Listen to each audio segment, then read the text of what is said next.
koncepcia parkovania bola niekoľkokrát riešená aj v našom meste, aj v rámci Slovenska. Momentálny právny stav je ten, že štát prostredníctvom svojich zákonov zrušil vlastne možnosť vyberania miest a obcí na miestnych komunikáciách, samozrejme cez 2., 3. triedy aj inde.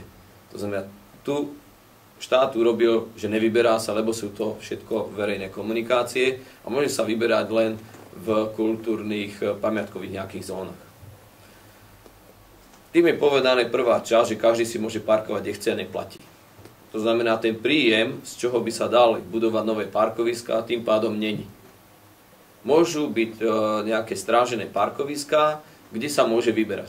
Ale keď urobíte model stráženého parkoviska a urobíte si jasný prepočet, zistíte, že ledva je zarobené na toho človeka, čo tam stráži, vyberá a možno na nejakú elementárnu úpravu a upratanie a dáme tomu zabezpečenie, aby to parkovisko spĺňalo nejaké parametre. Čiže není žiaden výnos na to, aby bol nejaký balík peňazí, aby sa dali budovať ďalšie parkoviská. Potom ďalší problém je, že parkoviská, ktoré sú, to je daňový systém. To znamená, že mesto nerobí, že prenajíma parkoviská v nejakom zmysle prenájomného vzťahu, ale to je daň. Tým pádom je tu právny problém, ako dáme tomu niekomu za 20 na 30 rokov zabezpečiť, že zaplatí túto sumu a vzniknú tu nové parkoviska. Čiže od vás by som chcel vybrať, dáme tomu 1000 eur a vybudujeme vám parkovisko na 20-30 rokov a už je stále vaše.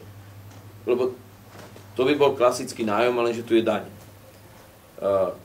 Tým chcem iba odpovedať na to, že není tu urobený žiaden mechanizmus ani právny na to, aby sa mohli akumulovať prostriedky na to, aby mohli vznikať nové parkoviská.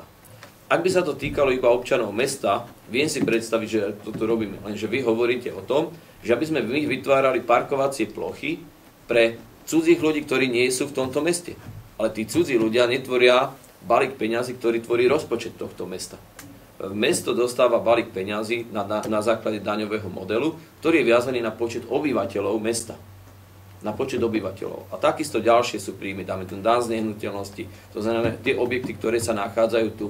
Ale spádovosť do nášho mesta je denne 3 až 4 tisíc obyvateľov, potenciálnych 2000 aut denne, ktoré by nám mali prinášať určitý príjem a na základe toho by sme mali budovať parkovacie plochy. Ak by ten biznis bol dobrý, tak vám za to garantujem, že tu vzniknú nové parkoviská, možno parkovací dom. Ak si myslíte, že to je OK, nemáte problém. Oslovte hoci koho, my sme to sa skúšali. Môže tu postaviť parkovací dom a môže vyberať. Ja s tým nemám problém. Čiže tým chcem odpovedať na to, že není vytvorený právny model ani ekonomický, aby vznikalo množstvo parkovacích miest.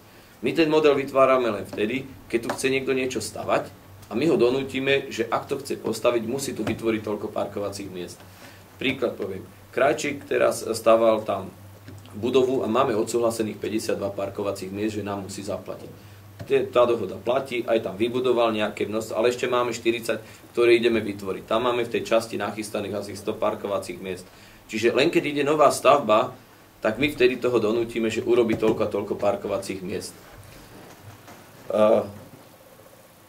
Samozrejme, máme určitú koncepciu, že ako vytvoriť ďalší počet parkovacích miest, ale môžem za to garantovať, že to stále nebude dostihovať to množstvo, ktoré bude pribúdať. Takže